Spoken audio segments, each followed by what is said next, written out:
Hey there, it's Casey Dimon from TaxSaleAcademy.com and welcome to this week's tax sale tip video. This week's tip is very simple. Google the property you're thinking about buying. This includes the property address, the parcel number, and even the subdivision name. And I'm about to tell you why this is so incredibly important. Sounds easy, right? Of course it does, but so many people do not do this. Google will quickly be able to tell you if there are obvious issues that the property assessor's site or other governmental sites might not make known right off the bat. This is something that I started doing many years ago, more out of luck than anything else.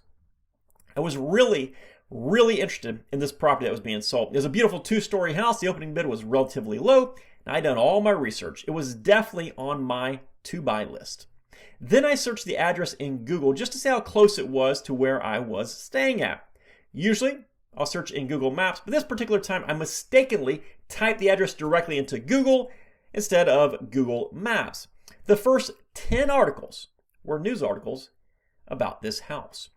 It was the site of a double homicide.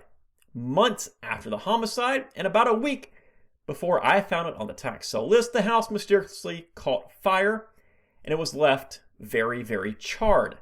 Now, I likely would have noticed that when I did a drive-by, but if not, I'd been stuck with a property that has a lot of issues going on with it. I had a viewer one time that reached out to me with a very similar story. They bought a condo that they thought was valued around $80,000. Not sure what they paid for it, but I believe it was around a few grand. The only problem was that this condominium complex had an association that was no longer in control. They had zero budget to pay for anything, including the water to all of the units, which they were responsible for. So the city shut off their water. They also shut off the electricity. Units were vandalized, and this too was the site of some murders. Now, it's not necessarily the fault of the individual condominium owners that something happened to the association, right? As a whole, the association just went defunct. They had mismanagement and budget type issues. But what also happened was the city stepped in. They said, we're going to turn off all the water, all the electricity, and now you can't live there. Over time, all the units started becoming dilapidated. You had vandalism, you had homeless people living there, and all sorts of other stuff. So the city steps in again and says, we're going to start demolishing buildings. Now, what I did when she told me this, I Googled the name of the condo complex, which is in the legal description. And immediately, I was provided dozens of articles about all the troubles in that condominium complex, dating back a number of years. One simple Google search could have avoided a disastrous investment.